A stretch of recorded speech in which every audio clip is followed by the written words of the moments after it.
As melhores reações do GP de Mônaco de 2025. E antes da gente começar esse vídeo, eu tenho que falar pra vocês. Se vocês tiverem a oportunidade de ver a corrida pelo F1 Kids, você que assina o F1 TV, se você tiver a oportunidade de ver a corrida pelo F1 Kids, veja.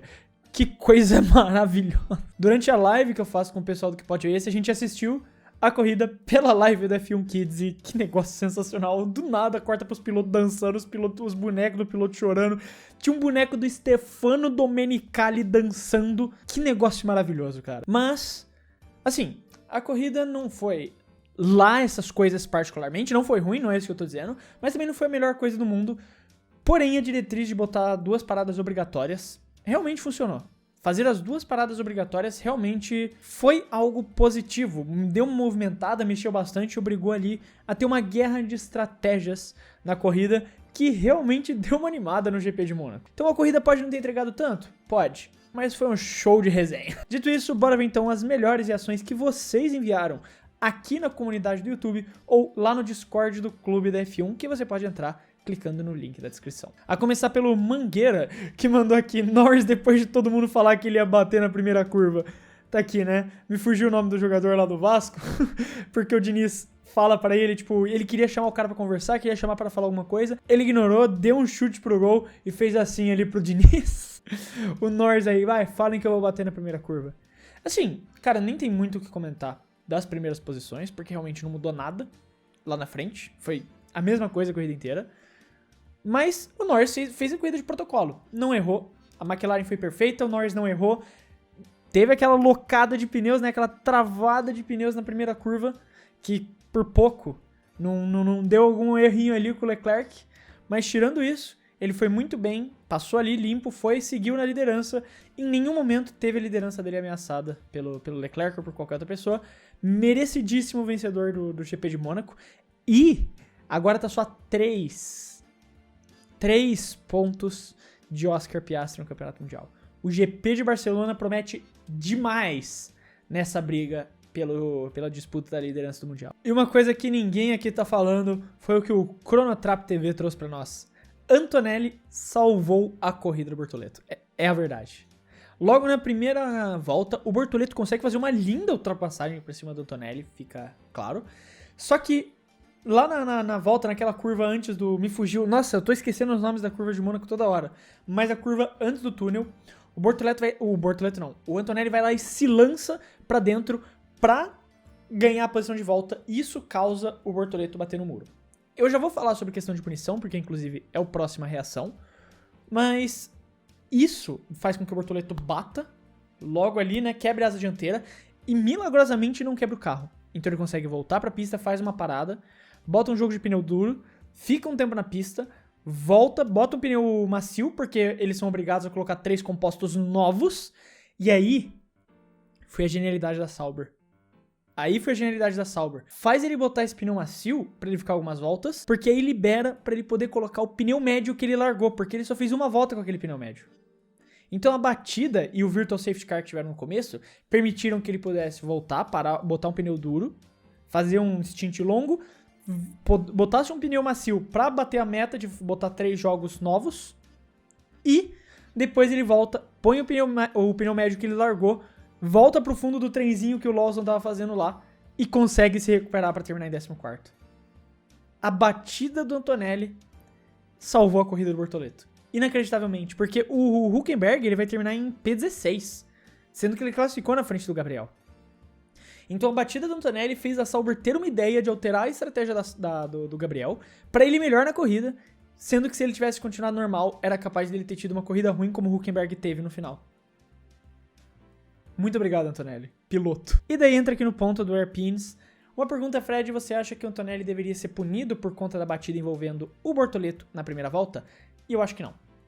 Eu não acho que tinha que ter uma punição pro Kimi Antonelli pelo que aconteceu na primeira volta, porque eu não acho que ele fez nada de errado. É um espaço apertado, ele se lançou, ele tinha um espaço na curva, querendo ou não. Ele chegou ali na frente, e o que o Bortoleto deveria ter fazido era ter freado ali e segurado, mas de novo, o espaço muito apertado, ele foi fechado. O Antonelli só foi no limite e conseguiu achar esse limite. Poderia ter dado muita merda pra ele e os dois abandonados. Poderia.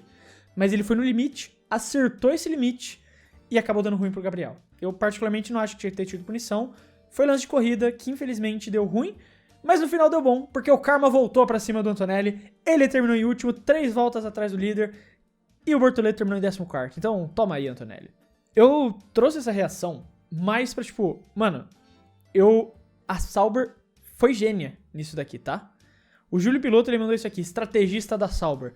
Pro Hülkenberg até pode ser, porque eles ferraram um pouco a corrida do Hülkenberg.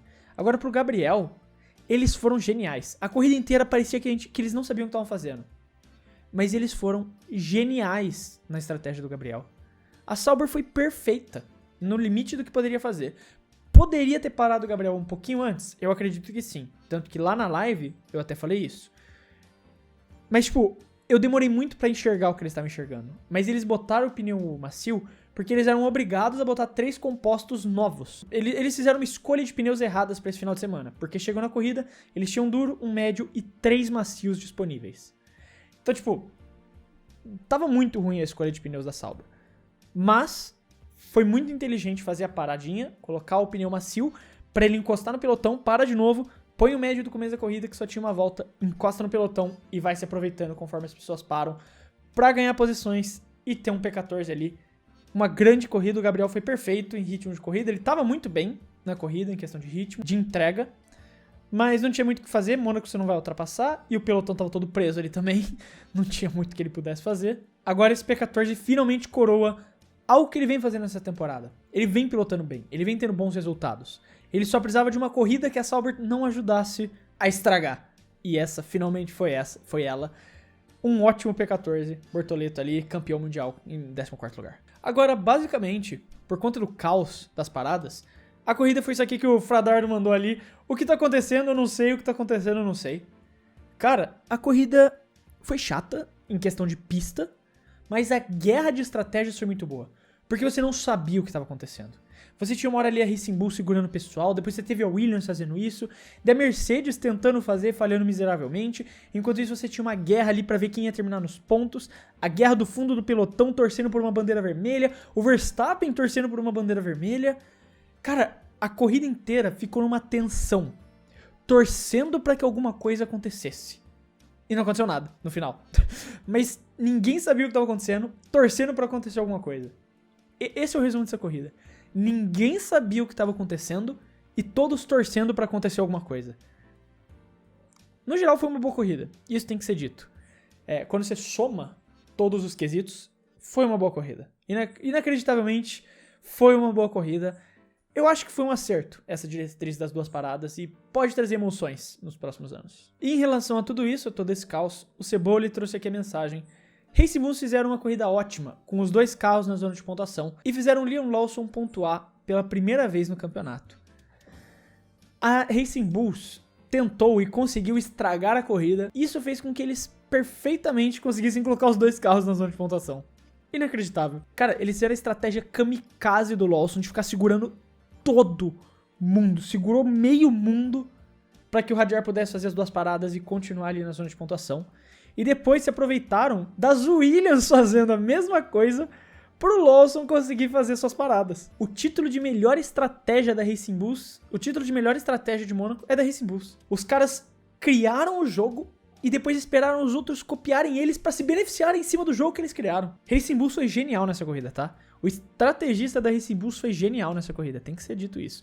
E o melhor novato da F1 até aqui, Isack Hadjar. Pronto, não tá mais aqui quem falou. Agora, quem tentou copiar a estratégia da Racing Bulls foi a Mercedes. Só que pra isso eles precisavam, tentar passar as Williams no primeiro lugar, porque tava difícil. O Russell tava preso ali atrás do Albon, não conseguia fazer ultrapassagem, já que a Williams também tava copiando a estratégia da Racing Bulls de segurar o pelotão pra dar tempo das 2 paradas. E o Russell teve uma ideia. Como o Will Fall trouxe aqui, os 2 carros da Mercedes, Tramontina. Corte rápido, Tramontina. Cara, e é muito engraçado. Eu postei no Stories do Clube da F1. Tipo, sério, vai ver no Stories do Clube da F1. Na volta 49, eles passam ali na Nouvelle Chicane, que é a curva da saída do túnel. O Russell, ele primeiro dá uma ameaçada a cortar a chicane, mas ele não vai. Ele segue. Ele ameaça cortar a chicane e depois volta e continua seguindo o Albon. Daí na volta 50 ele vira e vai e corta a chicane e passa pela frente do Albon. O cara na volta 40, ele estudou. Ele foi ali, deu uma viradinha e falou, ok, dá. E seguiu o Albon. Na volta 50, ele vai lá de novo, o Albon faz a curva, o Russell fala, foda-se. E ele passa reto. Dispara. Inacreditável, cara. Inacreditável. O Russell passou reto na chicane pra ultrapassar o Albon e foi embora. Ele falou, mano, você vai me dar punição, que seja, eu abro aqui na pista pro Albon, mas eu não vou ficar atrás dessa Williams. Aí no final tomou um drive-thru, né? Não adiantou muita coisa. Tomou um drive-thru e teve que passar no pit de graça, então o Russell fez ali virtualmente 3 paradas, 2 de fato e 1 pelo drive-thru. O Russell cagou pras regras, velho. Só que daí o Antonelli depois tentou fazer a mesma coisa ali, como o Davi Ferreira passou. Sai da frente, meu Mercedão vai passar por cima. Não importa quem tá na frente, quem tá no caminho, a Mercedes vai passar. Dados os créditos, no final o Antonelli devolve a posição pro Albon, né? Ele realmente devolve a posição pro Albon, mas é inacreditável o que aconteceu ali, velho. O Russell e o Antonelli cortando a mesma chicane tentando ultrapassar os Williams. É inacreditável. E isso, inclusive, né, mostra a grandeza, né? Uma equipe trabalhando honestamente ali na pista para conseguir os resultados, e a Mercedes tentando quebrar as regras para conseguir ter resultados na pista. Como o Zarubos disse aqui, você parecia melhor nas fotos. Mercedes, infelizmente, você não tá mais nos pés da gigante. A gigante não para de subir nas pesquisas. Mais uma pontuação dupla, enquanto as flechas de prata, né, octacampeãs do mundo e consecutivas, cadê? Mas falando sério, a gente teve aqui o comentário do Tan. A Williams acabou com a corrida de todo mundo atrás dele, simplesmente perfeito. É isso. O James Vowles, os estrategistas da Williams, eles viram que a Racing Bulls fez e deu certo. Então eles chegaram lá pro Sainz e falaram, Sainz, você vai segurar meio mundo pro Albon fazer as paradas dele. Isso aconteceu, o Albon fez as paradas dele. Aí quando o Albon fez as paradas, chegaram pro Albon e falaram, Albon, você vai segurar meio mundo, você vai segurar todo mundo pro Sainz fazer as paradas dele. E deu certo. A Williams segurou todo mundo para os 2 pilotos fazerem as 2 paradas e conseguiu voltar com os 2 carros na zona de pontuação.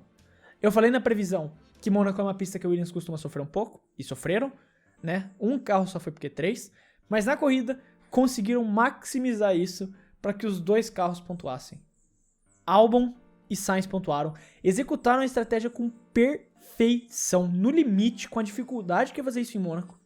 A Williams também tá de parabéns por entender o que eles precisavam fazer e fazer isso também perfeitamente e pontuar mais uma vez com os 2 carros. Absurdo, cara. Foi sério. Não foi o melhor resultado de pista, mas em questão de entender a situação deles e executar o plano com perfeição, esse aqui pode ser realmente a melhor corrida da Williams em 2025. A próxima reação, eu não vou poder tocar o vídeo porque é da copyright, então eu vou deixar um print, mas vocês já sabem o que vai acontecer nesse vídeo. O Mario Tata falou, de fato o Alonso é o piloto mais azarado. Ser um fã do Alonso é ficar assim, cara. É impossível ser feliz torcendo pro Alonso e pro Aston Martin em 2025. É impossível. É impossível ser feliz torcendo pro Alonso e pro Aston Martin em 2025. GP de Imola tinha chance da pontuação dupla, o VSC estragou a corrida. GP de Mônaco, o Alonso tranquilinho correndo nos pontos, estava tudo certo, o carro quebra. A experiência média de um torcedor da Aston Martin em 2025 tá complicada, cara. Principalmente de um torcedor do Alonso. Sinto muito, Fernando. Sinto muito, FH. Não é fácil torcer para Fernando Alonso em 2025. Pensem pelo lado bom. Esse é só um ano que vai apagar, vai ser esquecido. Ano que vem, 2025 tá aí, tá ligado? Tá chegando. Aí você pensa em alguma coisa, beleza. 2026 no caso. Aí vai ter Adrian Newey, vai ter estratégia boa, a gente espera. Vai ter motor bom, vai ter carro bom. O ano dos Aston Martistas, dos Aloncistas, tá chegando. E esse ano é 2026. Aguentem esse sofrimento. Porque de verdade, cara, que dó do Alonso. E o Bersnado aqui trouxe, né, a estratégia da Red Bull e do Verstappen no final da corrida. Cadê a bandeira vermelha ou um VSC, hein, fia? Qualquer coisa, só parem essa corrida, pelo amor de Deus. Porque no final da corrida, o top 4 tava muito na frente do resto, né? Eles já tinham disparado. E o Verstappen, ele só tinha feito uma parada. Então ele era o líder da corrida, mas não o líder de verdade. Porque o líder era o Lando Norris, que tava em segundo, o Leclerc que tava em terceiro. O Leclerc era o segundo, que tava em terceiro, e o Piastri, que tava em quarto, mas na verdade era o terceiro. E assim que o Max parasse, ele ia voltar pro quarto lugar. Só que ele continuou até a última volta em primeiro, rezando, torcendo, botando todas as expectativas dele de que alguém ia fazer merda e causar uma bandeira vermelha, porque daí ele ia parar nos boxes e ia ser o líder da corrida. Com a bandeira vermelha, você para na posição de pista e ele ia ser o líder da corrida. Então a Red Bull tentou segurar até a última, eles tentaram. A Red Bull tentou jogar com a sorte. Às vezes a sorte não tá do seu lado, às vezes ela não tá. Tentaram jogar com a sorte até o final e não deu certo. O carro da Red Bull realmente não estava o melhor nesse final de semana, fizeram o melhor do que poderiam, torceram por essa bandeira vermelha que nunca veio, não deu certo. E o Max acabou terminando em quarto lugar. É pra compensar também ali, né? Porque depois da sorte que ele teve no GP de São Paulo, né? Pra carimbar ali o título praticamente. Dessa vez a bandeira vermelha não estava do seu lado. O Verstappen não apareceu, não quis te ajudar. E por conta disso, você não venceu a corrida, terminou num quarto lugar. O que, considerando o final de semana difícil que a Red Bull teve, ainda tá de bom tamanho, né? Dá pra dizer que foi um bom final de semana do Max da Red Bull. Não tem o melhor carro. E, cara, curiosamente, a gente não tem muitas reações falando dos vencedores da corrida, porque nada aconteceu com eles. Mas a gente teve esse daqui, do Lucas Felipe 117. Parabéns, Leclerc, campeão dos treinos livres do GP de Mônaco de 2025, mais um título pra colocar na carreira. E realmente ali, de novo não deu pro Leclerc. O cara quebrou a maldição no ano passado pra nunca mais vencer em Mônaco, né? É basicamente isso. Cara, ele liderou tudo pra não liderar nem na classificação nem na corrida. Vitória do Norris, merecidíssima. Foi o mais rápido, e em Mônaco ser o mais rápido na classificação significa praticamente vencer a corrida. Deu aquela fritada na largada pra quase dar ruim com o Leclerc, mas não deu. O Leclerc fez o máximo que podia. A única expectativa dele era se a McLaren errasse nos boxes, ou se tivesse uma super estratégia da Ferrari, e convenhamos, isso não vai acontecer. Mas ele fez o melhor que poderia. O Piastri ali também, né, não tem muito o que fazer, você não vai ultrapassar em Mônaco. E o Piastri, na verdade, foi o que mais se ferrou, porque ele teve as paradas ruins da McLaren vieram no Piastri. Se as paradas ruins tivessem ido no Norris, talvez o Leclerc poderia ter passado na pista. Mas não conseguiu. É muito difícil ultrapassar em Mônaco. O Leclerc leva o troféu de campeão dos treinos livres, porque o Norris leva o troféu de campeão da corrida, não do Mundial, né? Porque isso ainda tem muita corrida pra decidir. E querendo ou não, o Piastri ainda é o líder. Mas o GP de Barcelona nos aguarda com muitas expectativas pra ver como vai desenrolar esse campeonato. Será que a Ferrari chegou mesmo na McLaren? Será que vai ser algo recorrente? Será que a mudança das Flex Wings vai mudar o pelotão? Vai diminuir a força da McLaren? Vai trazer alguma equipe mais pra frente? O GP de Barcelona realmente nos aguarda com muitas novidades. E, como sempre, a gente vai ter os vídeos aqui do clube de todas as sessões acompanhando tudo que acontecer lá na Espanha, em Barcelona. Então não esquece de se inscrever aqui no canal para você não perder nada do que acontecer nas próximas semanas da Fórmula 1. Mas aí tá as melhores reações do GP de Mônaco de 2025. Não tivemos muitas reações porque na prática não aconteceu muita coisa na corrida, mas como sempre, eu quero saber o que você tem a dizer, se você gostou, se você não gostou, o que você concorda, o que você mudaria das opiniões aqui. Não esquece de deixar nos comentários, que eu sempre quero saber o que você tem a dizer. E aqui lembrete também que se você gostou do vídeo e quiser ajudar o Clube da F1, você pode fazer isso se inscrevendo no canal, porque ajuda muita gente a poder continuar produzindo todos esses vídeos aqui pra vocês. Eu quero deixar um abraço pra você que ficou até aqui e até o próximo vídeo.